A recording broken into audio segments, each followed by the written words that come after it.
Hello बच्चों, तो आप सबका स्वागत है शौर्य एकेडमी इस यूट्यूब चैनल में। तो आप पढ़ने जा रहे हो physics with Vaibhav sir. Let's get started. चलो, तो हेलो बच्चों। So today we are going to solve the previous year questions on the AC circuits. Okay, so start करते हैं question number 1. Now see, read the question number 1. So what is the question? If a coil is open, then the L and R become. Coil is open, then L and R. We know that L is what? It is the inductance. R is the what? It is a resistance. Now when the coil is open, what does it mean? Coil is open means it acts as a short circuit. Correct? And when it acts as a short circuit, then the coil is open, acts as a connecting wire. What is the connecting wire? It only allow to pass the current without any resistance. Okay? Means what, bacho? If the coil is open, now see, if the coil is open, it acts as a connecting wire. What is a connecting wire? It only allow to pass the current, but the resistance becomes zero, negligible. Means what? R is equal to 0. And we know that what is the resistance, right? R is equal to V upon I. It indicates V is equal to 0. Array, is it clear? Okay. Now see, V is equal to 0 means I is also what? Equal to 0. Now पहला answer तो आपको मिल गया बाबा, resistance कितना होगा? 0. Okay, now what about the inductance? We already previous chapter में हमने स्टडी किया बच्चों कि बाबा बोलो phi is proportional to I, so phi is equal to Li. so बच्चों यहां से देखो L is phi by I and now current 0 हो गया, so इसका मतलब क्या हो जाएगा रे बच्चों कि बाबा इंडक्टेंस बिकम्स इंफिनिटी। समझ में आया क्वेश्चन? यस। सो आप देख रहे हो पहला आपको क्या पूछा है? इंडक्टेंस, तो वो क्या हो गया? इंफिनिटी। रेजिस्टेंस क्या हुआ? 0. So what is the option? It is becomes infinity 0. Question understood? What is the connecting wire? It only allow to pass the current with negligible resistance और resistance becomes 0. Is it clear? ठीक है। Next question. So what is the question? In the circuit, current lags behind the voltage by phase difference of pi by 2. The circuit which contains of the following. बोलो बच्चों, आपको मालूम है 3 conditions.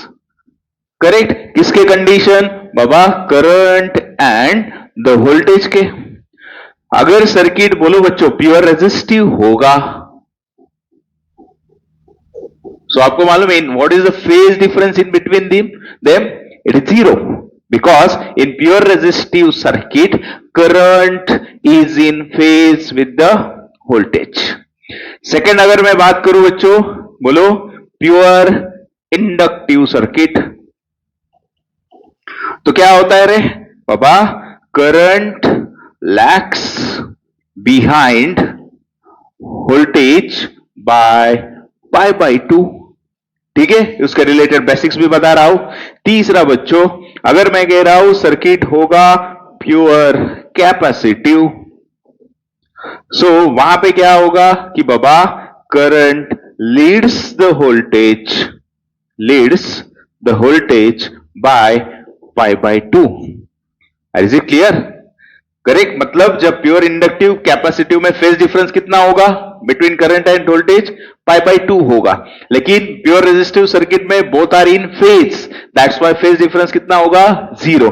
अभी आप question की तरफ जाओ, आपको क्या कहा है? Current lags behind the voltage by pi by 2। मतलब कौन सा सर्किट होगा रे वो? Yes, it is only L ना, प्योर इंडक्टिव सर्किट होगा। क्वेश्चन समझ में आया? ठीक है। नाउ नेक्स्ट क्या देखो, next question. What is the value of inductance L for which the current is maximum in LCR circuit? C is equal to 10 microfarad and omega is 1000. बच्चों क्या फाइंड करना है आपको? इंडक्टेंस फाइंड करना है। Yes, inductance L find करना है। आपको दिया क्या है? कैपेसिटर कितना होगा? 10 माइक्रोफैराड होगा। देन ओमेगा दिया है बच्चों 1000 रेडियन पर सेकेंड। सो मुझे यहां से बताओ आपको बच्चों कंडीशन किसकी है रे? Series LCR circuit, correct. तो मुझे बताओ what is the condition for resonance? अरे बोलो, रेजोनेंस की कंडीशन क्या होती है? कि बाबा XL is equal to XC, that is inductive reactance is equal to capacitive reactance होगा। सो मतलब क्या रे, आपको मालूम है what is the formula of XL? It is omega L। What is the formula of XC? It is 1 upon omega C। बच्चों L निकालना है आपको, L का फॉर्मूला क्या होगा? 1 अपॉन ओमेगा स्क्वायर C। समझ में आ रहा है? आप देख रहे हो बच्चों, आपके पास कैपेसिटेंस है, आपके पास ओमेगा है। नाउ सब्स्टिट्यूट द वैल्यू, कितना आंसर आएगा बोलो? वैल्यू सब्स्टिट्यूट करो, यहां से L is equal to 1 upon omega square, मतलब 1000 का स्क्वायर, मतलब 10 टू द पावर कितना हुआ? 6 हुआ। C कैपेसिटर कितना है बच्चों? 10 माइक्रोफैराड है। सो 10 माइक्रोफैराड, माइक्रो मतलब 10 रेज़ टू -6 फैराड इनटू -6, आप देख रहे हो बच्चों, +6 -6 गेट कैंसर। सो L कितना हुआ? 0.1। What is the unit of inductance? It is the Henry. Is it clear? लेकिन ऐसा ऑप्शन है क्या? नहीं। तो कुछ एडजस्टमेंट करके देखो। सो कैन आई से बच्चों, अगर मैं 0.1 हेनरी, अरे समझ में आ रहा है, इसको अगर मैं मल्टीप्लाई करता हूं 1000 से, तो क्या हो जाएगा बोलो? 0.1 into 10 raise to 3 upon 10 raise to 3। So यहां से देखो कितना हो जाएगा बच्चों? 100 इंटू 10 रेज़ टू -3, मतलब 100 मिली हेनरी। कितना हो जाएगा? 100 मिली हेनरी। क्वेश्चन में कुछ डाउट? पक्का समझ में आया? ठीक है। तो यहां से आंसर क्या होगा बच्चों? अभी आपको थोड़ा बहुत यूनिट कन्वर्जन भी करना पड़ा, तो आपको सब पता होना चाहिए। क्वेश्चन आया समझ में? Any doubt? नहीं, ठीक है। नेक्स्ट क्वेश्चन क्या है? नेक्स्ट क्वेश्चन देखो, a transformer is used to light a 100 watt and 110 volt lamp from 220 volt mains. If the mains current is 0.5 ampere, a efficiency of the transformer is approximately. So बच्चों आपको मालूम है, transformer की बात आए तो यहां पे आप डिफाइन करते हो primary and the secondary, input and output. तो यहां से सबसे पहले मुझे बताओ, transformer is use to light, transformer का यूज किया और 100 वाट का और 110 वोल्ट का लैम्प जला दिया, मतलब वो क्या होगा? आउटपुट होगा। मतलब यहां पे दिया क्या है बच्चों आपको? पावर आउटपुट कितना होगा? 100 वाट होगा। वो जला दिया मतलब सेकेंडरी है, करेक्ट। कितना है? 110 वोल्ट। फ्रॉम कहां से सप्लाई किया? 220 वोल्ट मेन से सप्लाई किया, मतलब वो क्या होगा बच्चों? आपका प्राइमरी होगा। अरे समझ में आ रहा है? जहां से सप्लाई आ रहा है वो प्राइमरी, जहां से हम सप्लाई कर रहे हैं मतलब जा रहा है, वो क्या होगा? सेकेंडरी होगा। अरे क्लियर? यहां से बाबा ठीक है, पावर स्टेशन से सप्लाई आया तो पावर स्टेशन में कितना था? इतना था। यहां से आके मैंने ये लाइट जला दी है, तो ये मेरा क्या हुआ? सेकेंडरी हुआ। Is it clear now? ठीक है। आगे बोलो, आपको क्या find? Current is given. Main current मतलब कौन? प्राइमरी वाला। कितना है प्राइमरी करंट? 0.5 एम्पियर। तो बच्चों आपको फाइंड क्या करना है? इफिशियंसी। अरे क्लियर? गिवन समझ में आना चाहिए आपको क्या क्या दिया है। क्लियर? तो बच्चों what is the formula of efficiency? Generally efficiency क्या होता है? Power output upon power input. सही है? तो यहां पे ध्यान दे दो बच्चों अच्छे से। आपके पास कौन है रे? पावर आउटपुट है। कितना होगा पावर आउटपुट? 100। बच्चों पावर इनपुट का फॉर्मूला क्या होता है? EI। What is the formula to calculate the power? EI। अभी यहां पे इनपुट है, मतलब क्या आ जाएगा? E of primary and current of primary. समझ में आया? ठीक है। तो आपके पास करंट प्राइमरी है क्या? AP है। कौन नहीं है? ये भी है। सब कुछ है, सब्स्टिट्यूट करो वैल्यूज खाली। कितना आ जाएगा बोलो आंसर? बच्चों 100 अपॉन EP कितना रे? 220 इंटू IP कितना रे? 5/10। समझ में आया? तो देखो कैलकुलेशंस करो अभी। ये 0 0 गेट कैंसिल। बोलो बच्चों यहां पे क्या होगा? 520 का। Is it clear? मतलब कितना बचा रे? 10/11, मतलब कितना होगा? 11 9 का 99, 1 0 नहीं जाएगा, फिर से 9 पर, अभी इफिशियंसी निकाल दे, सो मल्टीप्लाई बाय 100 परसेंटेज में कितना आएगा, सो इनटू 100 कितना होगा बच्चों, 90.9%। इज इट क्लियर, मतलब अप्रोक्सीमेटली कितना होगा, 90%। पक्का समझ में आया। इफिशियंसी निकालने का था, इफिशियंसी का formula power output upon power input, यहां पे पावर आउटपुट दिया था, पावर इनपुट निकालने के लिए आपके पास E इंटू आई था। Is it clear, so substitute किया तो आंसर मिलता है 90.9। एनी डाउट, क्वेश्चन समझ में आया, ठीक है। Next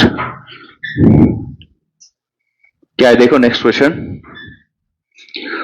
In an AC circuit, EMF and current I at any instant are given by E is equal to E naught sin omega t, I is equal to I naught sin omega t minus phi. Both are varying sinusoidally. लेकिन यहां से देख के आपको समझ में आ रहा है phi क्या इंडिकेट कर रहा है, phase difference between the current and the voltage. ठीक है, average power in a circuit over one cycle. So बच्चों यहां पे आपने ये ऑलरेडी इक्वेशन डिराइव किया है बोर्ड में। एवरेज पावर का इक्वेशन क्या होता है, average power over one cycle is equal to E R M S into I R M S into cos of phi. लेकिन आपको जो इक्वेशन दिए हैं वो amplitude of voltage and amplitude of current में दिए हैं। So what is the relation between E R M S and amplitude, आपको मालूम है बच्चों, ई आर एम एस क्या होता है रे, E naught upon root two. Is it clear? What is the value of IRMS? It becomes I naught upon root 2. तो substitute करते क्या आ जाएगा, देखो इक्वेशन फाइनली बाबा, average power over one cycle is equal to E not I not root 2 into 2 cos of phi. Is it clear, यही निकालने का था। और आपको याद होगा तो इलेक्ट्रोमैग्नेटिक इंडक्शन में हमने यही इक्वेशन यूज करके आपको पूछा था एवरेज पावर कितना था। फॉर्मूला समझ में आया, this is the formula for the calculation average power over a one complete cycle. यही इस इक्वेशन में आपको खाली दो equation in terms of value दिए रहेंगे, आपको एवरेज पावर कैलकुलेट करना होगा। एनी डाउट, क्वेश्चन समझ में आया, ठीक है। Next, same current is flowing in two alternating circuits. The first circuit contains only inductance and other contains only capacitor. If the frequency of EMF of AC in increase, then effect on the value of current. क्या है बोलो बच्चों, आपको कहा है कि बाबा एक circuit में इंडक्टर है तो दूसरे सर्किट में कैपेसिटर है। अगर वैल्यू ऑफ कौन इंक्रीज किया, फ्रीक्वेंसी इंक्रीज किया, तो करंट के ऊपर क्या असर होगा। सबसे पहले मुझे बताओ बच्चों, मैं केस नंबर 1, तो यहां पे कौन है, इंडक्टर है, ठीक है। सेकेंड, यहां पे कौन है बच्चों, कैपेसिटर है। सो आपको मालूम है ना, अगर इंडक्टिव सर्किट में मुझे करंट निकालना है तो करंट का फॉर्मूला क्या होता है रे, बोलो, E अपॉन, जैसे V is equal to I R, ohm's law में सर्किट में रेजिस्टेंस होगा। सिमिलर काम यहां पे कौन होगा, इंडक्टेंस होगा, इंडक्टिव रिएक्टेंस होगा, कैपेसिटिव रिएक्टेंस होगा।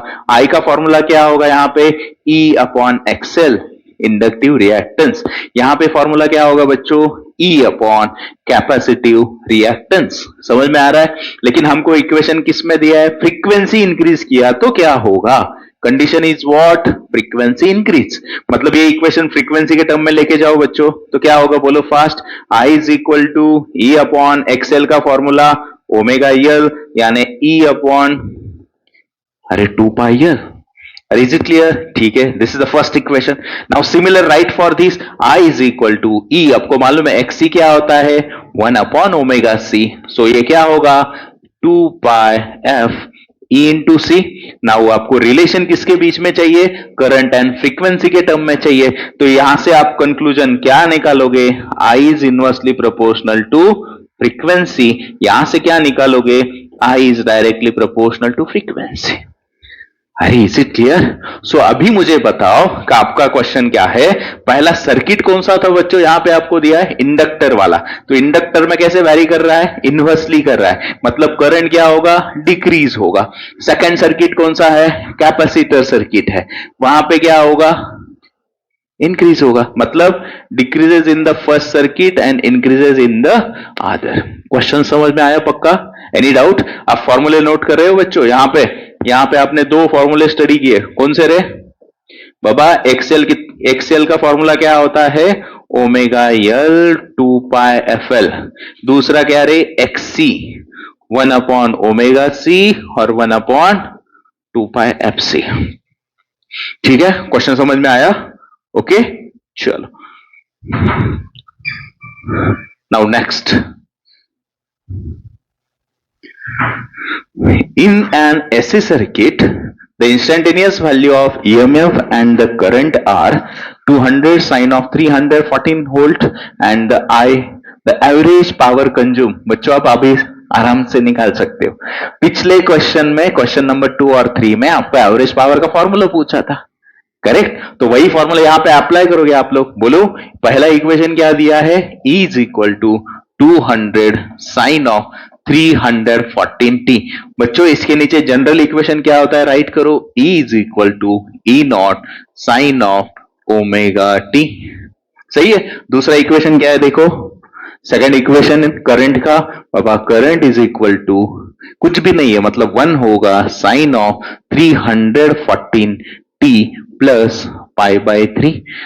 इसका जनरल इक्वेशन क्या होगा बोलो? I is equal to I not sine of omega T plus 5। Clear? Yes. तो आपको क्या फाइंड करना है? एवरेज पावर फाइंड करना है। क्या होता है फॉर्मूला अभी बोलो? Yes, E not I not by 2 cos of 5। पिछले इक्वेशन में हमने देखा, सब्स्टिट्यूट द वैल्यूज। क्या होगा बोलो? E नॉट की वैल्यू 200, I नॉट की value 1 divide by 2 cos of π/3 यानी 60। करेक्ट? मतलब cos 60 कितना? 204, मतलब कितना होगा रे? 50 वैट होगा। सही है। कितना आंसर आ रहा है आपका? 50 वैट। क्वेश्चन समझ में आया? सो यहां पे जनरल इक्वेशन आपको डायरेक्टली कंपेयर करके वैल्यूज मिल गए, फॉर्मूला यूज किया, सो पावर आता है 50 वैट।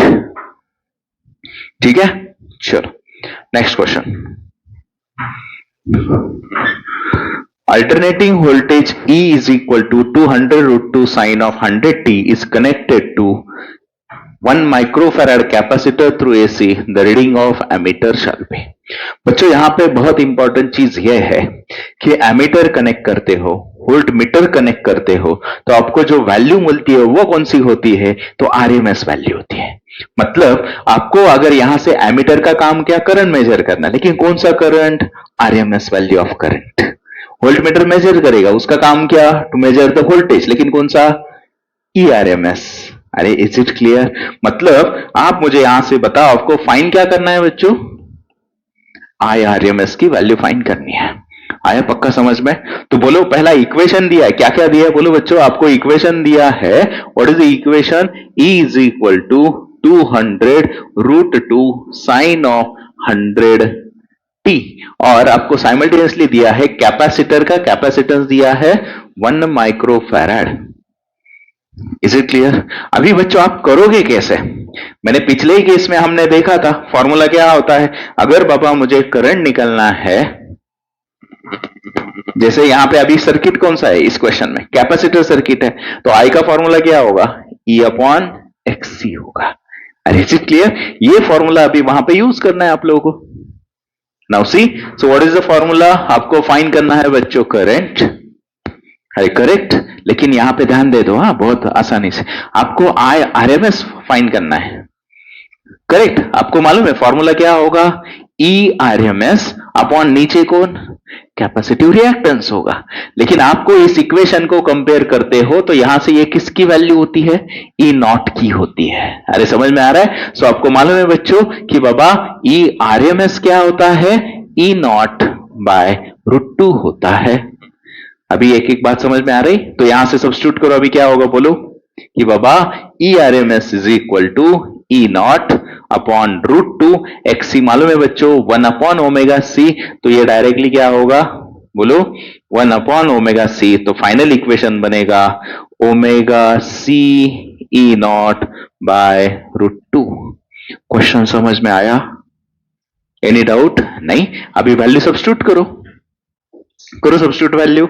IRMS निकालना है, तो यहां से ओमेगा कहां से मिलेगा रे बच्चों आपको? ये होता है ना जनरल इक्वेशन में ओमेगा टी, यानी ओमेगा कितना हुआ?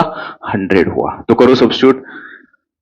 चलो क्या आ जाएगा, I R M S is equal to omega की जगह 100 इंटू कैपेसिटेंस कितना 1 माइक्रोफैराड यानी 10⁻⁻6।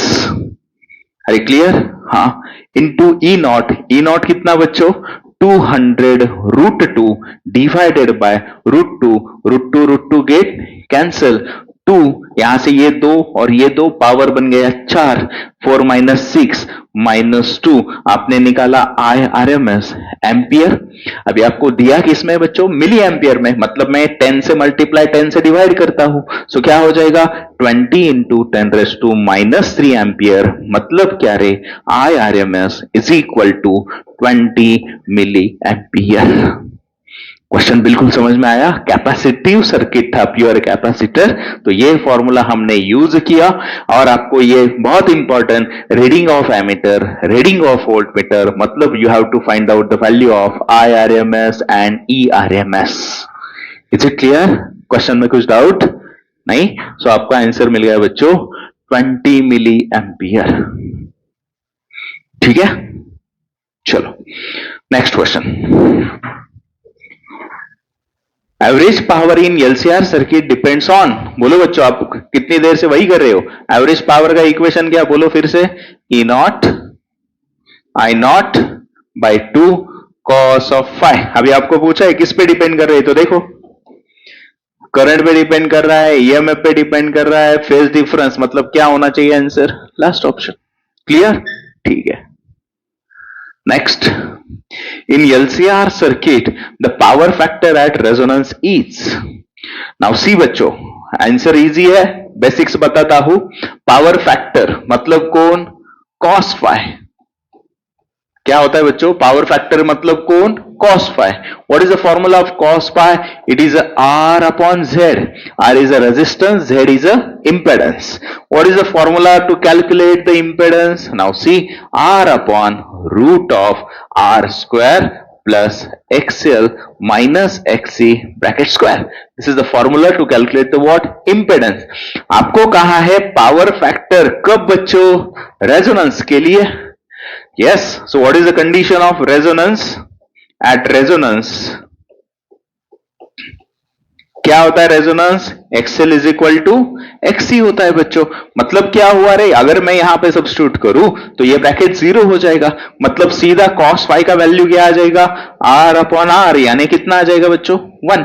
आपको फाई नहीं पूछा है, पावर फैक्टर, मतलब ये cos फाई होता है, तो cos फाई की वैल्यू कितनी आई 1, यानी यूनिटी।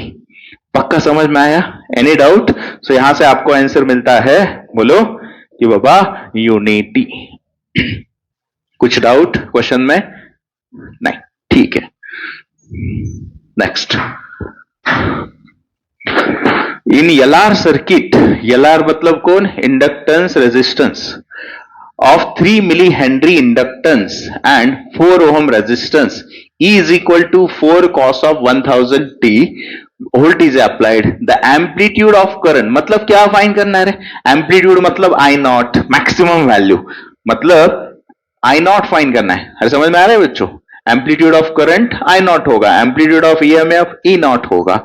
सो मुझे बताओ आपको दिया क्या क्या है रे, पहला दिया है इंडक्टेंस यानी कौन, L 3 मिली हेनरी, मतलब 3 × 10⁻³ हेनरी। सेकेंड कौन दिया है बच्चों, रेजिस्टेंस R कितना है 4 ओहम। देन E का इक्वेशन दिया है, क्या है 4 cos of 1000t। So general equation क्या होता है, इसके नीचे राइट करो, E is equal to E not cos of omega t।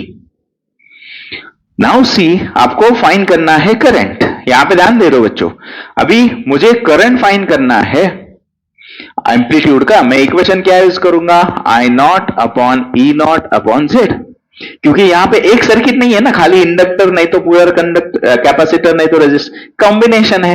तो आपको मालूम है Z का फॉर्मूला क्या होता है, यहां पे बोलू R square plus XL minus XC bracket square, लेकिन खाली यहां पे XC है क्या, नहीं है, तो Z का इक्वेशन क्या होगा रे, R square plus XL square होगा खाली।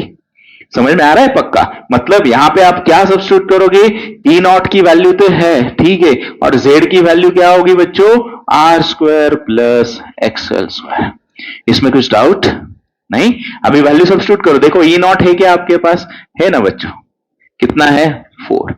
आर है कि नहीं है आपके पास, है, लेकिन एक्सएल क्या होता है, ये एल है बच्चों, तो एक्सएल क्या होता है, बोलो, एक्सएल होता है ओमेगा एल। अरे आया क्या समझ में, ओमेगा कितना है 1000। नाउ कैलकुलेशन करो, क्या आएगा बोलो कैलकुलेशन, बाबा आई नॉट, ई नॉट की जगह सब्स्टिट्यूट किया 4 upon root of R square, यानी किसका स्क्वायर बच्चों, 4 का स्क्वायर, कितना आएगा 16। नाउ सी, यहां पे सेपरेट कैलकुलेट करो, ओमेगा कितना है बच्चों 10⁻3, यल कितना है 3 इंटू 10⁻⁻3, इजी ना बच्चों, +3 -3 कैंसिल होके गया, तो एक्सएल कितना है 3। सब्स्टिट्यूट नाउ, कितना हो जाएगा 3 का स्क्वायर 9, यानी 4/5 ना रे, 16 + 9 √25, सो कितना आ रहा है 4 अच्छा मतलब वो पॉइंट में निकाला है, ठीक है, सो 0.8 एम्पियर हो जाएगा। क्वेश्चन समझ में आया? मतलब जैसा सर्किट होगा कॉम्बिनेशन का, वहां जेड का फॉर्मूला वैसा अकॉर्डिंगली यूज करो। क्वेश्चन में कुछ डाउट? हाँ,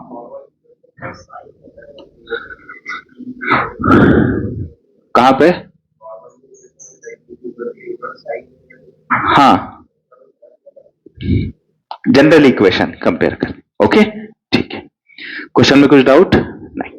नेक्स्ट क्या है देखो, एसी मेजरिंग इंस्ट्रूमेंट मेजर्स, अभी तो मैं वही कह रहा था, अल्टरनेटिंग कंट्री क्या मेजर करता है, वो कौन सी वैल्यू मेजर करता है, आरएमएस वैल्यू मेजर करता है। मतलब अभी यहां पे AC measuring instrument measures the RMS value, ठीक है। नेक्स्ट क्या है देखो, the Q factor of a resonant circuit is equal to, Q factor का दूसरा नाम क्या है, शार्पनेस ऑफ रेजोनेंस, करेक्ट। क्या होता है क्यू फैक्टर बच्चों, फॉर्मूला क्या होता है उसका, जनरल, क्यू फैक्टर होता है रेजोनेंट फ्रीक्वेंसी अपॉन बैंडविड्थ। अरे सही है, ये एक फॉर्मूला। दूसरा फॉर्मूला क्या रे, बोलो, क्यू फैक्टर निकालना है तो क्यू फैक्टर का फॉर्मूला होता है omega L, sorry omega yes L by R. क्या होता है दूसरा formula, omega L by R. Omega कौन सा, रेजोनेंट एंगुलर फ्रीक्वेंसी का। Is it clear? सो अभी मुझे बताओ, अभी वहां पे मेंशन किया है रेजोनेंट सर्किट, तो इजी बच्चों, रेजोनेंस की कंडीशन क्या बोलो फिर से, XL is equal to XC, omega L is equal to 1 upon omega C, so omega square is equal to 1 upon L C. तो ओमेगा क्या हो जाएगा रे, omega is equal to 1 upon root of L C. वही omega substitute करना है। इस equation में कौन नहीं चाहिए, मुझे ओमेगा नॉट नहीं चाहिए था, तो मैंने रेजोनेंस के कंडीशन देके मैंने ओमेगा नॉट फाइंड किया। अरे is it clear? Now substitute करते हैं इस इक्वेशन में, बोलो तो क्या हो जाएगा बच्चों, so Q factor is equal to omega naught क्या है 1 upon root of L C into L by R. So बच्चों आपको मालूम है एल का मीनिंग क्या होगा, रूट एल, एक रूट निकल जाएगा, सो क्यू फैक्टर की वैल्यू क्या आ जाएगी 1 upon R root of L by C, 1 upon R root of L by C. Now this is तो बच्चों ये शॉर्टकट फॉर्मूला हो जाएगा अगर आपको वैल्यूज दिए रहेंगे और कहेंगे कि find out the value of Q factor.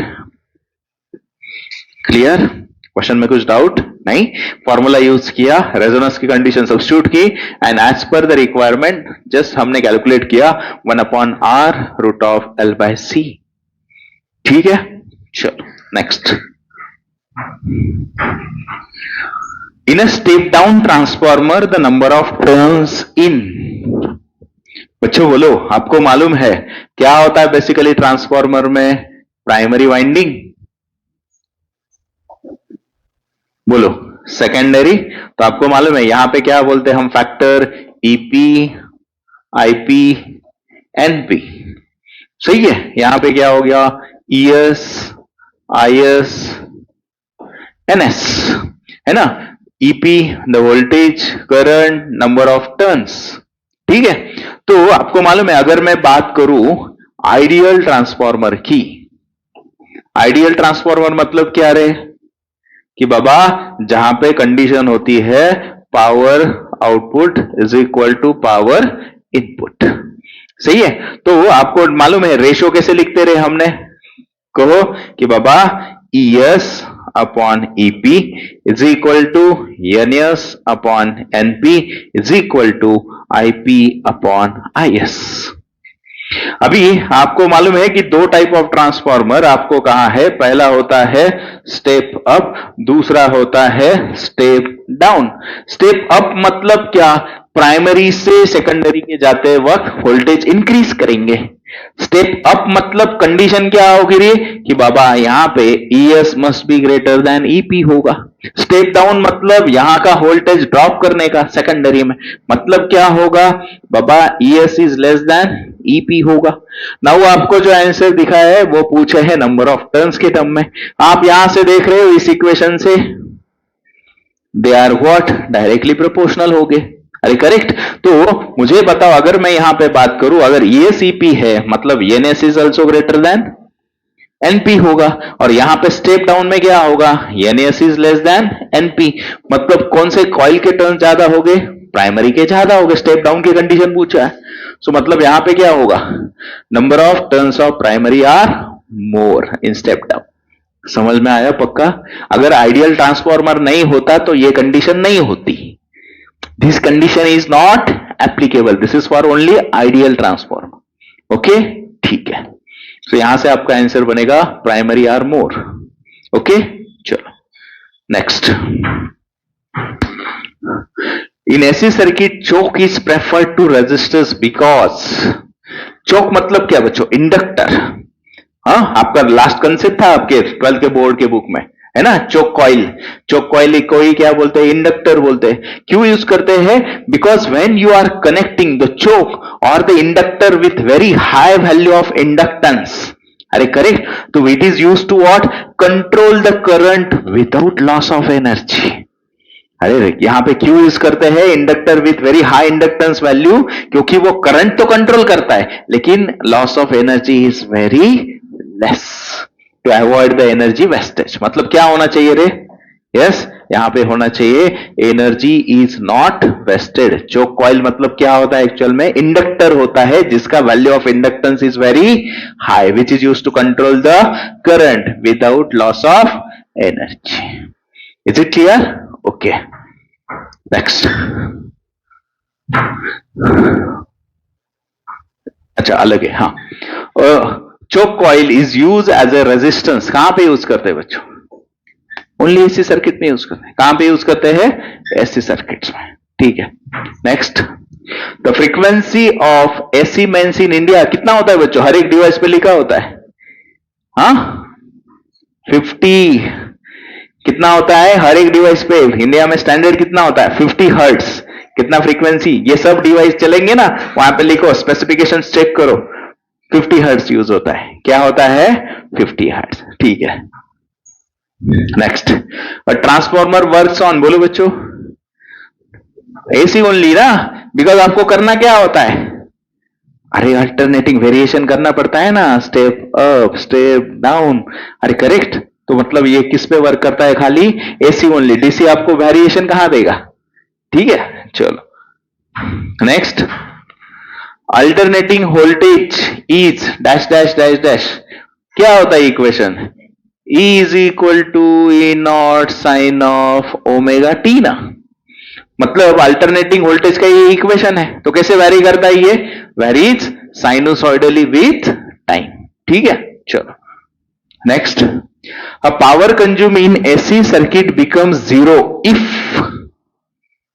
Question देखो properly, power consume in AC circuit become zero if, बच्चों आपने देखा है, आपने डिराइव की equation, average power consume in inductive circuit, in capacitive circuit, in resistive circuit. अरे करे, तो आपको मालूम है अभी average power in pure inductor circuit is zero, average power in pure capacitive circuit is zero. तो आपको कंडीशन उसकी चाहिए कि बाबा जीरो होगा, मतलब कब होगा, अरे बोलो जब ये पहला बात कर रहा है बहुत हाई, नहीं ना रेजिस्टेंस आएगा तो जीरो कहां पे होगा, नहीं, रेजिस्टेंस यहाँ पे लो है लेकिन इंडक्टेंस लो होने से नहीं होगा, लो एंड नहीं, क्या होना चाहिए रे, inductance is very high and resistance is negligible, means circuit is purely inductive, तो एवरेज पावर 1/1 साइकिल कितना होगा, 0 होगा। फॉर्मूला कैसे कैलकुलेट करते हैं आपने देखा ना, average power over a 1 cycle is equal to work done over a 1 cycle divided by time. ठीक है, चलो next, RMS value of current, easy बच्चों, फॉर्मूला पूछा है आपको, क्या होता है, I R M S I nought by √2 होता है। ठीक है, और उसी अगर यहां पे डेसिमल में फ्रैक्शन में आंसर होते तो रे, हाँ 0.707 टाइम्स आई नॉट होता है। ठीक है, चलो नेक्स्ट, इन प्योरली इंडक्टिव सर्किट, बोलो, मैंने पहले ही स्लाइड पे लिख के दिया, प्योर इंडक्टिव सर्किट में क्या होता है, कौन लीड कौन लैग, क्या करता है, करंट क्या करता है, lags behind the voltage by π/2। ठीक है, चलो next, a lamp is connected in series with capacitor and AC source. What happens if the capacity of capacitor is reduced? Baba lamp connect किया है अक्रॉस द कैपेसिटर और कह रहे हैं कि बाबा कैपेसिटेंस उसका रिड्यूस किया, तो क्या होगा बच्चों, always remember one basic concept कि जो ब्राइटनेस होता है लैम्प का, brightness is proportional to capacitance of the capacitor. अरे करेक्ट, तो मतलब अगर मैंने कैपेसिटेंस ही कम किया तो ब्राइटनेस क्या होगा लैंप का, कम होगा। अरे करेक्ट, मतलब क्या होगा रे, the lamp shines less brightly. अरे समझ में आया ना पक्का, ठीक है। कैपेसिटेंस का यूज क्या होता है, it is a device which is use to store the electric energy in the form of charge. ठीक है, a transformer is a device which converts, read the options properly, low voltage low current into high voltage high current, high voltage at low current into low voltage at high current। Very good, आपने देखा ना पिछले volt ideal transformer के, यहां से आपने देखा voltage और करंट का रिलेशन क्या होता है, इनवर्सली होता है। मतलब बाबा high voltage low current into low voltage at high current. Very good, next, at resonance frequency of an LC circuit is, किया ना हमने, फटाफट बोलो क्या था रेजोनेंस की कंडीशन। रेजोनेंस को क्या होता है, XL is equal to XC होता है, omega L is equal to 1/ωc होता है, so omega square is equal to 1/LC होता है, so omega is equal to 1/√LC होता है। लेकिन आपको फ्रीक्वेंसी कहा है, सो 2πf इज इक्वल टू, ऐसा ही ना, ओमेगा का 2πf, सो क्या होगा फ्रीक्वेंसी का, resonant frequency is equal to 1/2π√LC। ठीक है, चलो next, power factor in LCR circuit at resonance is, बोलो बच्चों, इजी क्वेश्चन है। पावर फैक्टर का फॉर्मूला क्या बताया था मैंने already, we solve the one question, R/Z होता है। Z क्या होता है बच्चों, √R² plus XL minus XC bracket square. Condition किसके लिए फाइंड करनी है, रेजोनेंस, सो रेजोनेंस पे क्या होता है, XL किसके बराबर होता है, XC के बराबर होता है, वही चीज है। तो अभी क्या हो जाएगा यहां से कि बाबा R/R यानी 1, तो cos y कितना हुआ, 1 हुआ, आपको वही तो पूछा है। ठीक है, कुछ डाउट नहीं। Next, if the power factor of the circuit is unity then the impedance of the circuit is, resonance पे क्या हुआ, R/R आया ना, मतलब इंपेडेंस किसके बराबर हुआ, R के बराबर, मतलब circuit acts as a purely resistive. अरे आए समझ में, उस वक्त कॉस्ट फैक्टर कितना होगा, पावर फैक्टर 1 होगा, मतलब यहां पे क्या होगा, प्योरली रेजिस्टिव। आए समझ में, ठीक है। Next, one complete set of negative and positive values of alternating quantities are, cycle ना बच्चों, alternating current पूछा है ना, varies sinusoidally, so this complete positive and negative set is called the what, cycle। ठीक है, Next, the instantaneous value of AC is given by the RMS value of current is easy question है बच्चों. अरे आपको IRMS पूछा है ना. IRMS क्या होता है? I नॉट बाय √2 होता है. I नॉट कितना है? 5. तो डायरेक्टली कितना हुआ आंसर? 5/√2 एम्पियर हुआ. ठीक है, इजी क्वेश्चन.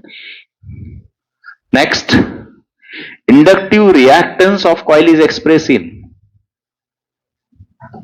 ओम ना बच्चों. Resistance, inductive reactance, capacitive reactance, all are the opposition. उसका यूनिट क्या होगा? ओहम होगा. Next, the average value of alternating current over one complete cycle. इतना सिंपल क्वेश्चन ना, जीरो ना. इसलिए हम क्या निकालते हैं? Average value of alternative current over half cycle. कितनी होती है वो? बोलो बोलो. I average over half cycle. Very good. कितनी होती है? 0.637 times what? I not. Very good. Similarly E average होगा कितना? सेम, खाली क्या आ जाएगा? 0.637 टाइम्स ई नॉट. अरे 0.637 टाइम्स. आया समझ में क्वेश्चन? ठीक है, चलो गुड. नेक्स्ट, एन इंडक्टर में स्टोर द एनर्जी इन. अरे capacitor is used to store the energy in electric field in the form of charge and inductor is used to store the energy in magnetic field. कहां पे store करता है? Magnet. और मैंने ख्याल से हमने EMI में देखा बच्चों, कितना एनर्जी स्टोर करता है वो? 1/2 Li² है ना इंडक्टेंस. और कैपेसिटर कितना होता है रे? 1/2 CV² Q² bye 2C 1/2 times QV. ठीक है, चलो. कुछ डाउट? ठीक है. नेक्स्ट देखो क्या है next question. In LCR circuit the alternating EMF and current are given. क्या फाइंड करना है बच्चों? Average power dissipated. इजी है. What is the formula of average power? Average power is equal to, बोलो, E not I not by 2 cos of phi. तो observe करो, आपको मालूम है इक्वेशन कंपेयर करके ये वैल्यू किसकी होगी? I नॉट की होगी. ये वैल्यू किसकी होगी? E not. दोनों में फेज डिफरेंस कितना दिखाई दे रहा है? π/3. करो सब्स्टिट्यूट, इजी क्वेश्चन है. सो E नॉट हो गया 100, I नॉट हो गया 100 डिवाइडेड बाई 2 cos ऑफ π/3. तो बोलो 100 इंटू 100, ठीक है, डिवाइडेड बाय cos π 60 यानी 4. सो कितना हुआ यहां से? 425 यानी 2500 वैट है ना बच्चों. ऐसा ऑप्शन नहीं है. जोर सा फटका देना चाहिए. ये किसमें मेजर है? मिली एम्पियर में है. यही तो भारी खेल खेलते आपके साथ. मिली एम्पियर में है तो यहां से हर जगह किससे मल्टीप्लाई करेंगे? -3 से करेंगे. मतलब कितना आ जाएगा आंसर? 2.5 वैट निकाला आपने. इसलिए आपको ये क्वेश्चन से समझ में आया कि बाबा यूनिट पे भी ध्यान होना चाहिए. ठीक है. सो कितना आ गया? 2.5 वैट. कुछ डाउट नहीं? नेक्स्ट. समझ में आया ना? यूनिट को देखते चलो. चलो next. Alternating current of peak value 2/pi ampere flows through the primary coil of transformer. The coefficient of mutual inductance between primary and secondary coil is 1 Henry. The peak EMF induced in the secondary coil is, alternating current of peak कितना है? 2/pi ampere flows through the primary coil. आपको coefficient of mutual inductance दिया है 1 Henry. The peak EMF induce in the secondary coil. क्या है बच्चों? दिया क्या क्या है? पहला क्या है? Peak value. किसका? अल्टरनेटिंग करंट का. तो क्या होता है पिक वैल्यू? मतलब I नॉट दिया है. कितना है वो? 2/pi. सेकेंड, म्यूचुअल इंडक्टेंस दिया है बच्चों. कितना? 1 हेनरी दिया है. आपको फाइंड क्या करना है? पिक वैल्यू ऑफ EMF मतलब E नॉट. तो अभी हमने कल ही देखा म्यूचुअल इंडक्टेंस का प्रिंसिपल. अगर आपको E कैलकुलेट करना है तो फॉर्मूला क्या होता है? M × DI/dt होता है. सही है। सो यहां से मुझे बताओ बच्चों, आप जरा ऑब्जर्व करो, इक्वेशन में आपको फ्रीक्वेंसी भी दी है। सो करंट का इक्वेशन मालूम है आपको? करंट का इक्वेशन क्या होता है रे? I is equal to I not sine of omega T. अरे क्लियर? तो यहां से क्या आ जाएगा बोलो? I नॉट दिया है, कितना है बच्चों? 2 pi pi, is it clear? Into sine of, ये फ्रीक्वेंसी मतलब एफ दिया है, सो 2 पाई एफ कितना हो जाएगा? 100 पाई टी। अरे क्वेश्चन समझ में आया? सो मुझे बताओ, ये तो आई की वैल्यू हुई, आपको कौन चाहिए यहां से? ई नॉट चाहिए, मतलब D I by d T क्या चाहिए? मैक्सिमम चाहिए। समझ में आया? मैक्सिमम चाहिए मतलब आप क्या करोगे? इस इक्वेशन का डेरिवेटिव लोगे ना, d I by d t चाहिए ना आपको। सो बोलो क्या हो जाएगा? So d I by d t is equal to 2 by pi, या बाहर आ जाएगा 100 pi into cos of 100 pi t. Clear? तो कितने आ गए वैल्यू बोलो यहां से? तो बच्चों पाई पाई गेट कैंसिल। सो आपको मैक्सिमम चाहिए, मतलब कॉस की ब्रैकेट कितना होना चाहिए? 1, तो ये कितना हुआ? 200। करेक्ट? तो यहां से मिल गया म्यूचुअल इंडक्टेंस कितना है बच्चों? 1 इंटू ये वैल्यू कितना? 200। सो ई नॉट कितना मिल गया रे? 200 वोल्ट। क्वेश्चन पक्का समझ में आया? कुछ डाउट? तो यहां से ये रिलेशन यूज किया हमने म्यूचुअल इंडक्टेंस प्रिंसिपल से, यहां से हमने निकाला D I by d T 200 हुआ एम्पियर पर सेकेंड। ठीक है? कुछ डाउट क्वेश्चन में? नहीं। Next, in LCR circuit resistance is 18 ohm, impedance is 33, RMS voltage is 220 volt is applied across the circuit, the true power consumed in AC circuit। क्या क्या दिया है? रेजिस्टेंस दिया है 18 ओहम, देन इंपेडेंस यानी Z दिया है 33 ओहम, RMS दिया है ERMS कितना होगा? 220 वोल्ट। तो आपको पूछा है बच्चों ट्रू पावर कंज्यूम। सो बोलो What is the equation to calculate the true power? अरे ट्रू पावर का इक्वेशन होता है ERMS into IRMS into cos of phi. Is it clear? समझ में आया? This is the value of true power, because power factor जो होता है बच्चों वो एक्चुअल में रेशियो किसका होता है? True power upon apparent power होता है। रहा है समझ में? तो मुझे बताओ, आपको ये वैल्यूज है, अभी कैलकुलेशन करना है, तो आपके पास कौन कौन है? देखो बाबा, ERMS है, अरे सही है।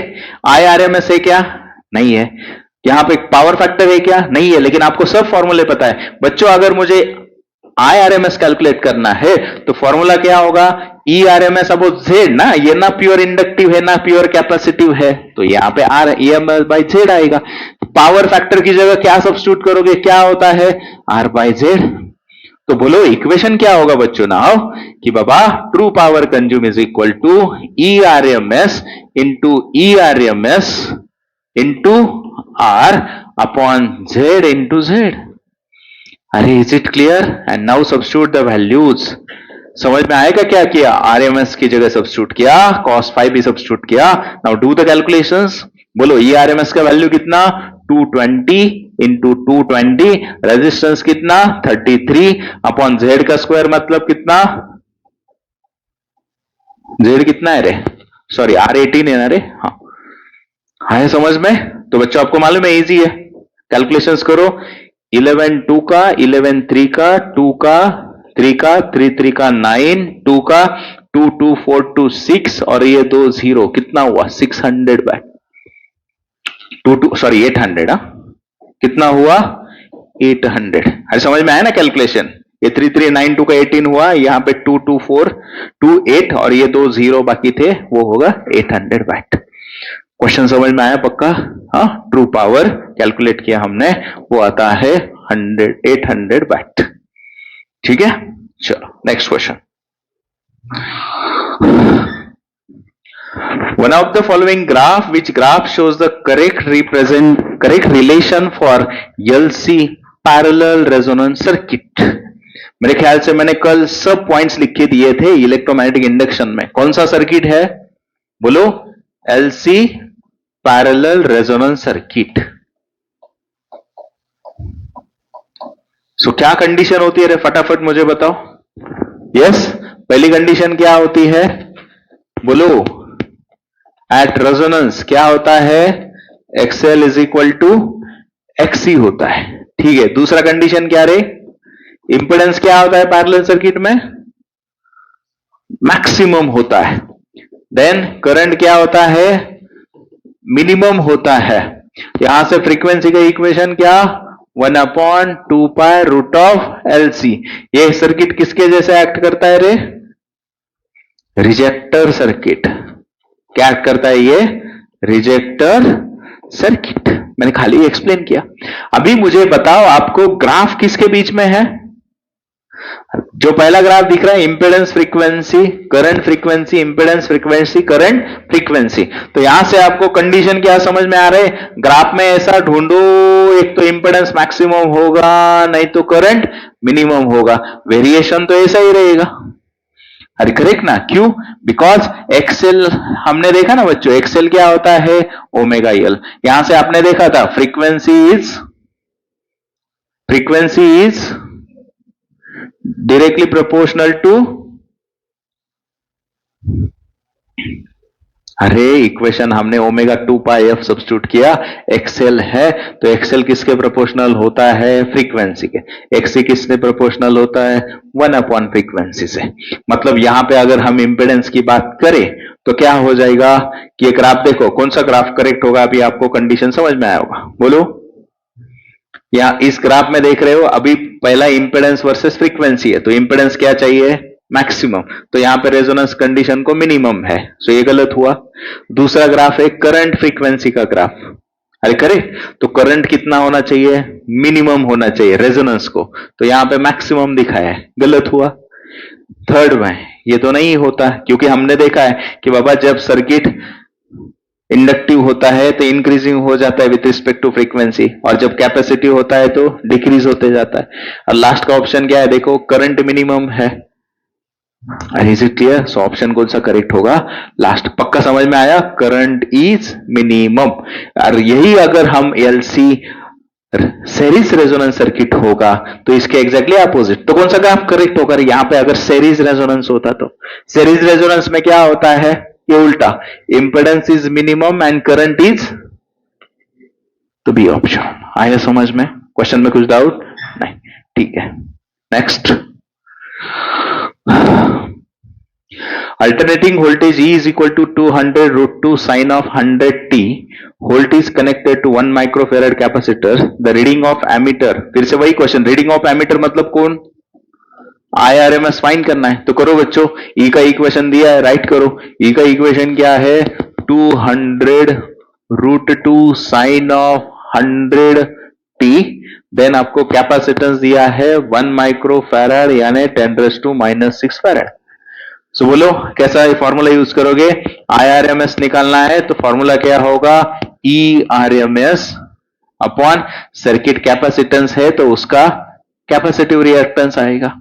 सो ERMS की जगह सब्स्टिट्यूट करेंगे E0/√2, क्योंकि हमारे पास E0 की वैल्यू है, ठीक है। XC की जगह 1/ωc, तो वो सीधा ऊपर जाके क्या होगा, ωc होगा। तो करो सब्स्टिट्यूट अभी फाइनल वैल्यूज। ओमेगा कहां पे होता है, यहां पे होता है, तो ओमेगा कितना है, 100।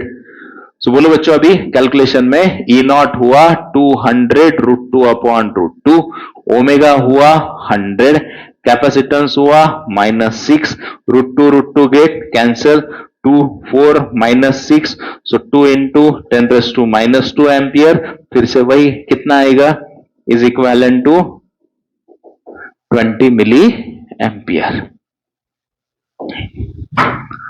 ठीक है। नेक्स्ट, चलो क्या है next question, an ideal transformer 220 volt AC to 3.3 kilovolt AC transmit a power of 4.4 kilowatt.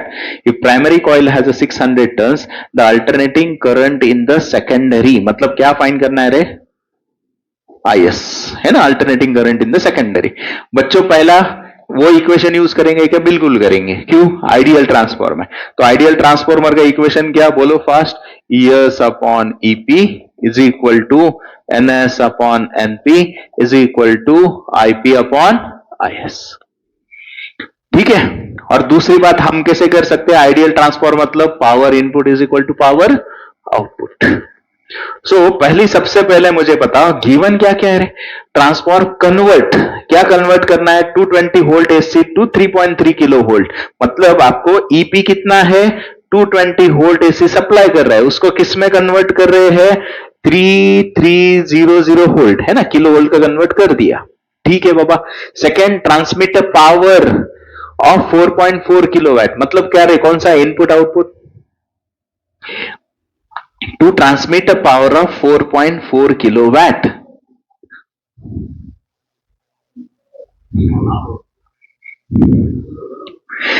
Converts 220 volt AC to AC to transmit a power of 4.4 kilowatt, मतलब क्या होगा वो, पावर इनपुट होगा, उतना पावर ट्रांसमिट करना है। सो 4.4 किलोवाट मतलब 4400 वाट होगा। आया समझ में। Next, primary coil has a turns दिया है आपको, एनपी कितना है 600, तो पूछा है सॉरी आईएस कितना होगा। सो बोलो बच्चों अभी क्या यूज करोगे आप लोग, सबसे पहले यही कंडीशन को पकड़ो, है ना, ये आपके पास एक पावर है ना। So can I write power input is equal to power output की जगह ईएस इंटू, अरे करेक्ट। तो आपके पास कौन है बच्चों, ईएस है, कौन नहीं है, आईएस नहीं है, और आपको फाइन क्या करना है, आईएस ही फाइन करना है। मतलब क्या होगा बोलो इक्वेशन, इनपुट पावर है क्या आपके पास, क्या है इनपुट पावर, सो करो कैलकुलेशन, 4400 अपॉन ईएस कितना रे 3300 इज इक्वल टू आईएस, सो कितना हुआ 4/3। अरे आया क्या समझ में, इतना इजी था, मतलब इसको पकड़ के तो आप कंफ्यूज हो जाते, ये है वो नहीं, तो दूसरा कंडीशन याद रखने का था आइडियल ट्रांसफॉर्मर का, power input is equal to power output. आया समझ में क्वेश्चन, तो यहां से कितना आंसर मिलता है आपको 4/3 एम्पियर। ठीक है, चलो next. And alternating voltage is given by the voltage will be maximum for the first time। करो बच्चों ये क्वेश्चन, क्या दिया है आपको, अल्टरनेटिंग वोल्टेज का इक्वेशन दिया है 100 sine of omega T plus pi by 6। आपको क्या फाइंड करना है, E max, sorry E max नहीं, voltage will be maximum for the first time when, मतलब टाइम, व्हेन मतलब टाइम, स्मॉल टी फाइंड करना है आप लोग को। कैसे करोगे, सिंपल ना, आपको मालूम है बच्चों, हमने देखा ना मैक्सिमम होगा, ई मैक्सिमम होगा, मतलब कौन मैक्सिमम होगा, ये साइन वाला ब्रैकेट मैक्सिमम होगा, मतलब sine of omega T plus pi by 6 maximum होगा, मतलब वैल्यू कितनी होती है उसकी 1 होती है, मतलब क्या रे sine of omega T plus pi by 6, can I write it is sine pi by 2। So finish ना बच्चों, sine get cancel, so omega T plus pi by 6 is equal to pi by 2, मतलब बोलो 2 pi T is equal to, ये कितना होगा रे, pi by 2 minus pi by 6, pi by 3 होगा, 6 pi minus 2 pi 4 pi by 12 मतलब पाई by 3, तो pi get cancel, so small D कितना होगा, अरे क्या किया मैंने, टी क्या रह गए, अरे सॉरी ओमेगा की जगह मैंने 2 पाई सब्स्टिट्यूट किया, ओमेगा का वैल्यू क्या होगा, एक minute, 2 pi T bye T का वैल्यू मिला आपको है, अरे आए समझ में, ओमेगा की जगह 2 पाई टी सब्स्टिट्यूट किया, पाई पाई गेट कैंसिल, तो बच्चों स्मॉल टी कितना हुआ टी बाय 6 हुआ। आया समझ में, ओमेगा क्या होता है 2 पाई बाय टी होता है। क्वेश्चन समझ में आया बच्चों, ठीक है, चलो next. In series LCR circuit R L C omega impedance निकालना है बच्चों, सब दिया आपको, आर दिया है, एल दिया है, कैपेसिटेंस दिया है, ओमेगा दिया है, इंपेडेंस निकालना है, तो करो कैलकुलेशंस करो। इंपेडेंस का फॉर्मूला क्या, root of R square plus XL minus XC bracket square.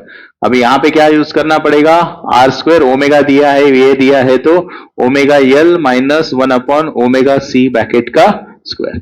एक ही ब्रैकेट में कंफ्यूज हो रहा है तो सेपरेट सेपरेट कैलकुलेशन करके वैल्यू सब्स्टिट्यूट करो। करेक्ट।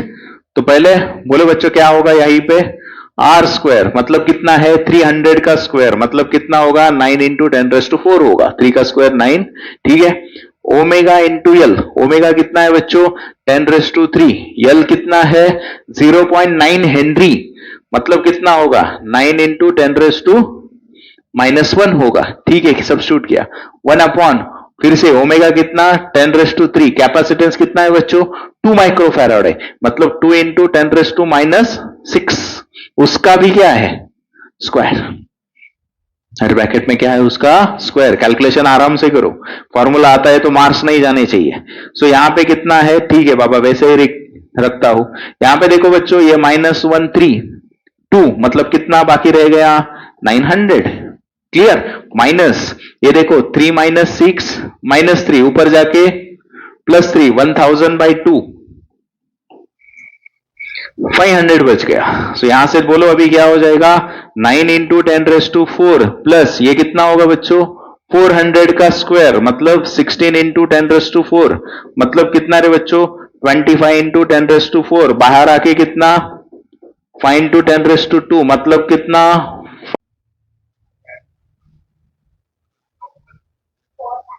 कॉल आया था, ठीक है। ये कुछ डाउट यहां पे नहीं, चलो नेक्स्ट क्या है देखो, ट्रांसफॉर्मर का है करो। आज मैंने फ्लाइट मोड पे नहीं डाला था ये। चलो सो बोलो बच्चों नेक्स्ट क्वेश्चन क्या है, 220 volt input is supplied to a transformer, the output circuit draws a current of 2 ampere at 440 volt, the ratio of output power to input power। ये बोलो फटाफट, इनपुट है मतलब कौन ईपी। अरे सही है, आगे बोलो। अरे नेक्स्ट यहां पे ही लिखता, हाँ ईपी कितना है 220 वोल्ट। आगे बोलो transformer the output circuit draws a current, output circuit draws a current मतलब कौन आईएस कितना है 2 एम्पियर एट मतलब ईएस कितना है 440 वोल्ट। तो स्टेप अप या स्टेप डाउन रे, स्टेप अप हुआ ना। हाँ ठीक है, आगे बोलो ratio of output power to input power मतलब क्या होती है, एफिशिएंसी होती है ना। वो क्या दिया आपको, power output to power input का रेशियो 0.8। देन आपको पूछा है current drawn by the primary winding IP. ठीक है, तो करो। अभी बच्चों वो फॉर्मूला एप्लीकेबल नहीं, वो आइडियल ट्रांसफॉर्मर के लिए होते हैं। यहां पे एफिशिएंसी दिया है। सो मतलब एफिशिएंसी का फॉर्मूला ऐसे क्या होगा, power output is equal to efficiency into power input. Power output का फॉर्मूला क्या, ES IS 0.8 into EP IP. अरे आए क्या समझ में, आपको कौन कैलकुलेट करना है, देखो आईपी करना है। तो आईपी का इक्वेशन क्या होगा, देखो यहां से आईपी इज इक्वल टू करो सब्स्टिट्यूट, ईएस कितना रे 440, आईएस कितना 2 डिवाइडेड बाय 0.8 मतलब 8/10, ईपी कितना 220। सो 220 2 का बोलो 2 4 का 2 2 का 2 5 का कितना आया एपी 5 एम्पियर आया। कितना आया बच्चों आईपी 5 एम्पियर। क्वेश्चन समझ में आया क्या, जब एफिशिएंसी देती है तो वो टर्न्स रेशियो वगैरह का फॉर्मूला मत यूज करो, आपको सीधा यूज करना है efficiency is equal to power output upon power input. ठीक है, next a coil has a inductance of, ठीक है करो रे, क्या होता है काय झालं।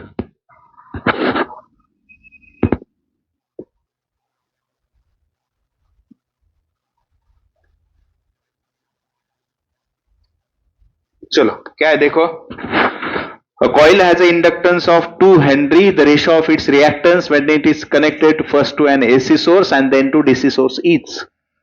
बच्चों किसका रेशियो फाइंड करना है आपको, अरे बोलो रिएक्टेंस का ना, मतलब क्या बाबा XL when connected to AC to the XL when connected to DC. आपको मालूम एक्सएल का फॉर्मूला क्या होता है रे, ओमेगा एल होता है बच्चों। तो एसी में कुछ डाउट नहीं, लेकिन बच्चों जब हम डीसी की बात करेंगे तो वहां पे ओमेगा 0 होगा ना। अरे वो अल्टरनेटिंग थोड़ी है, डायरेक्ट करंट है। ये कैसे वैरी करेगा? साइनोसॉइडल, तो इसके पास फ्रीक्वेंसी है, डीसी करंट है वो कांस्टेंट वैल्यू, मतलब ये वैरी करेगी क्या? नहीं करेगा। तो ओमेगा कितना होगा? 0 होगा। मतलब आपको रेशियो में क्या होगा? डिवाइड बाय 0 होगा, तो कितना होगा? इन्फिनिटी होगा। आया पक्का समझ में? तो यहां से कितना होगा? इन्फिनिटी। कुछ डाउट? नहीं। Next, an AC circuit contains a resistance of 12 ohm and inductive reactance of 5 ohm. Phase angle between the current and potential difference. Resistance दिया है, इंडक्टेंस दिया है। राइट करो बच्चों, क्या दिया है? मतलब R is equal to 12 ohm and second inductive reactance दिया है, मतलब डायरेक्टली किसकी वैल्यू दी है? एक्सएल की दी है। कितनी है? 5 ओम। तो आपको फेज एंगल निकालना है। बच्चों आपको मालूम है, जैसे आप इंपेडेंस का फॉर्मूला बताते हो तो tan फाइव का फॉर्मूला क्या होता है रे? XL minus XC by R. लेकिन यहां पे कैपेसिटिव रिएक्टेंस है क्या? नहीं है। तो सीधा फॉर्मूला क्या बनेगा यहां का इस कंडीशन में? XL by R. तो सब्स्टिट्यूट करो, एक्सएल कितना? 5, आर कितना? 12। ये किसका वैल्यू है? tan five. सो फाइव क्या होगा? tan इनवर्स ऑफ 5 बाय 12 होगा। लेकिन सब ऑप्शन साइन और कॉस में, तो राइट एंगल ट्रायंगल बनाओ ना। अरे ऐसे करने का, कौन है? 5, तो मैंने 5 पकड़ा, तो यहां से ट्रायंगल बनेगा। tan क्या होता है? Opposite upon adjacent. इसके अपोजिट 5, इसके एडजेसेंट 12, तो ये ट्रिपलेट 12 5 3 13। अभी आप लेके जा सकते हो ना साइन और कॉस में, जैसे चाहे वैसे बोलो। पहले मैं लिखता हूं बच्चों, साइन फाइव। साइन फाइव क्या होगा बोलो? अपोजिट अपॉन हाइपोटेनस, यानी 5 बाय 13। कॉस फाइव क्या होगा रे? एडजेसेंट अपॉन 13, मतलब एक तो 5 होगा साइन इनवर्स ऑफ 5 बाय 13 होगा, नहीं तो 5 कॉस इनवर्स ऑफ 12 बाय 13 होगा। तो कौन सा है? अभी मेरे ख्याल से कॉस का डी ऑप्शन दिखाई दे रहा है। सो क्वेश्चन आया समझ में? ठीक है। Next, a step up transformer has a 300 turns of primary winding and 450 turns। तो करो राइट बच्चों साइमल्टेनियसली। क्या दिखाई दे रहा है? आपने रीड किया, प्राइमरी के टर्न्स कितने हैं? 300, सेकेंडरी के टर्न्स कितने हैं? 450। चलो आगे, primary is connected to 150 volt, मतलब कौन रे? ईपी कितना है? 150 volt. Current flowing through it is 9 ampere. किस में से फ्लो? कनेक्टेड टू प्राइमरी था ना, मतलब करंट भी कौन सा है? प्राइमरी। कितना है? 9 एम्पियर। तो आपको क्या फाइंड करना है रे? I S and E S. तो बोलो, अभी करो कैलकुलेशंस। बच्चे यहां पे इफिशियंसी दिया है क्या? नहीं दिया है, मतलब ये कौन सा ट्रांसफॉर्मर कंसिडर करो? Ideal transformer.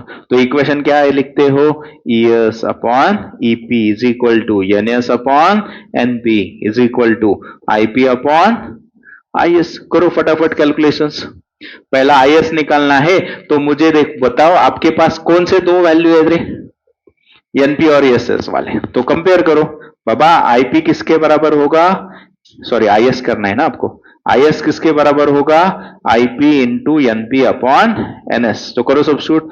आईपी कितना बच्चों? 9, एनपी कितना? 300, ये कितना? 450, 9 5 का 5 6 का। सो कितना आया पहला value? IS is equal to 6 ampere. तो बाकी करने की जरूरत भी नहीं है ना, एक ही ऑप्शन में है, लेकिन करके देखो बाबा, ठीक है। तो नेक्स्ट क्या होगा बोलो? यहां से सेकंड वैल्यू कौन सी कैलकुलेट करनी है? ईएस। तो फिर से इस इक्वेशन को पकड़ो। ईएस क्या होगा? NS upon NP into EP होगा। सो एनएस कितना? 450 अपॉन 300 इंटू 150, सो 152 का 225 का बराबर है, वही आता है। ईएस कितना आया? 225 वोल्ट आया। कितना आया? 225 वोल्ट। कुछ डाउट? क्वेश्चन समझ में आया? चलो नेक्स्ट। कितना टाइम मेरे? बहुत हो गया आज। ये वाला करो चलो। The reading of ammeter and volt meter given in the circuit.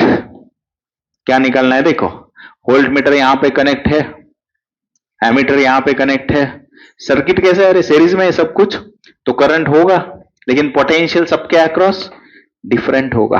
तो रिजल्टेंट कितना है इन सबका? 220 वोल्ट। बोलो बच्चों, इजी क्वेश्चन है ना? आपके पास रिजल्टेंट पोटेंशियल कितना है? 220 वोल्ट है। देन मुझे बताओ बच्चों, पोटेंशियल अक्रॉस इंडक्टर कितना है? 200।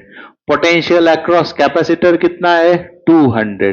पोटेंशियल अक्रॉस रेजिस्टेंस आपको अभी यहां पे रिजल्टेंट दोनों सेम हो जाएंगे। इसको मैं जेडी बोलूं क्या? चलेगा? ये जेडी होगा। सो आपको कौन निकालना है बच्चों? वीआर निकालना है एंड करंट निकालना है। सो बोलो, पहले आप ये कंडीशन से वीआर निकाल सकते हो ना इंपेडेंस के फॉर्मूले से। क्या होगा बाबा? जेड का square is equal to V R का square plus VL minus VC bracket का स्क्वायर। तो आप देख रहे हो सीधा सीधा ये भी 200, ये भी 200, तो ये जीरो हो गया। मतलब वी आर डायरेक्टली किसके बराबर आ गया? जेड के बराबर है। और जेड कितना है? 220 वोल्ट। मतलब वी आर की फर्स्ट आंसर तो मिल गया बच्चों आपको। अरे पक्का समझ में आया ना? हाँ। अभी कौन निकलना है? अरे करंट निकालना है। तो सब में से करंट तो वही फ्लो होगा, ये तो यहां से निकालने के लिए चांस है ना, ओम्स लॉ यूज करके। इसके अक्रॉस का पोटेंशियल आपने निकाला, वहां पे रेजिस्टेंस दिया है, तो बोलो so V is equal to I R होगा। तो I कितना होगा? V across resistance upon R। तो ये कितना? 220। रेजिस्टेंस कितना? 100। तो I कितना आया बच्चों? 2.2 एम्पियर आया। सो कौन सा ऑप्शन है? पहला ही है। क्वेश्चन समझ में आया? ठीक है। द नेक्स्ट क्या है देखो, A condenser of capacitance 2.4 microfarad, ठीक है, use in the transmitter to transmit a wavelength of lambda. कुछ अलग सा क्वेश्चन है। If the inductor of 10 raised to -8 Henry is used for resonant circuit, then the value of lambda is। बोलो बच्चों, क्या क्या दिया आप लोगों को? बाबा कैपेसिटेंस दिया है 2.4 माइक्रोफैराड, और क्या? इंडक्टर दिया है। मतलब क्या रे? अरे किसकी वैल्यू है वो? एल की है ना, -8 Henry. The value of lambda निकालना है। ओए कहां से लाओगे? और कंडीशन क्या है? रेजोनेंट की कंडीशन है। अरे इजी है बच्चों, लैम्बडा निकालना है। मुझे बताओ, एल और सी है, रेजोनेंस की कंडीशन है, फ्रीक्वेंसी निकाल सकते हो कि नहीं? तो आप यूज कर सकते हो ना, सी किसके बराबर होता है? एफ लैम्बडा के बराबर। तो लैम्बडा किसके बराबर होगा? सी बाई एफ। सी की वैल्यू पता है आपको? 3 × 10⁸ तो कौन निकलना है? फ्रीक्वेंसी। और आपने रेजोनेंट फ्रीक्वेंसी का फॉर्मूला भी मालूम है आपको, क्या होता है बोलो? F R is equal to 1/2π√LC। तो करो, निकालो बच्चों। पहले फ्रीक्वेंसी कितनी आएगी देखो बाबा, 1/2π√L कितना रे? 10⁻⁻8। सी कितना रे बच्चों? 24 × 10⁻⁻7। ऐसे ही है, माइक्रो का माइनस ये शिफ्ट किया। सो बोलो कितना आ रहा है? 1/2π√। कैसे करोगे? -15 हुआ, मतलब 2.4 × 10⁻14 करना पड़ेगा। अरे आए समझ में? तो अभी बोलो, अरे कितना आएगा? 1/2π, ये -14 का बाहर आया -7। अभी सेकेंड थिंग, √2.4 है, इसका क्या करोगे? 2.4 के नजदीक। अरे आपको मालूम है ना √2 कितना होता है? 1.414 होता है। तो 2.4 का कितना होगा? अरे सिखाए ना, इसका स्क्वायर के नजदीक कौन है वो देखने का कितना इजी है। 240 देखो, 240 का 15 का कितना होता है? 225। 16 का कितना होता है? 256। तो अप्रोक्सीमेटली मैं इसको पकड़ता हूं ना, 1.5। आए क्या समझ में? क्या किया? क्लियर? हाँ। अभी देखो, तो ठीक है बाबा, मैं ऐसे ही रख देता हूं। ये किसकी वैल्यू आई? फ्रीक्वेंसी की। अभी देखो लैम्बडा इज इक्वल टू सी कितना 3 इंटू 10⁸ फ्रीक्वेंसी बाबा नीचे सब टर्म किस क्या हो जाएगी, इसको मल्टीप्लाई हो जाएंगे, तो डायरेक्टली करूं बाबा lambda is equal to 3 into 10⁸ 2 pi into 1.5 की जगह, ठीक है, 15 into 10⁻⁻8 plus 8 minus 8 get cancel. अभी देखो कितना आ जाएगा, 15 2 का 33 का 90 इंटू पाई, मतलब 90 इंटू 3.49,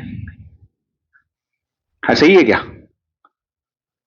सो किसके आसपास, मेरे ख्याल से 292 होना चाहिए। अरे ये 270 जाएगा ना 93 का, तो 270 के आगे, लेकिन 320 बहुत आगे जाएगा। सो कितना होगा अप्रोक्सीमेटली 292 मीटर होगा। क्वेश्चन समझ में आया? Any doubt? तो आपको फाइंड करने का था वेवलेंथ, ठीक है? चलो बोलो रे graph. Which of the following curve shows the correct variation of XC versus V? अरे इजी है ना बच्चों, XC वर्सेस फ्रीक्वेंसी है। सो आपको मालूम है XC का फॉर्मूला क्या, 1/ωc यानी 1/2f/fc। तो XC कैसा है, इनवर्सली प्रोपोर्शनल टू फ्रीक्वेंसी है, तो डिक्रीजिंग नेचर कौन सा है? अरे clear? Next, in LC parallel resonance circuit choose the correct statement। Easy है ना, XL is equal to XC होता है ना, मतलब resonance occurs when the inductive and capacitive reactance is same। बोलो मैच द पेयर्स, ऑप्शन नहीं है लेकिन देखो आप मैच करो, जैसे बचपन में वो नहीं चलता था वैसे क्रॉस मारेंगे अभी। इन LCR सीरीज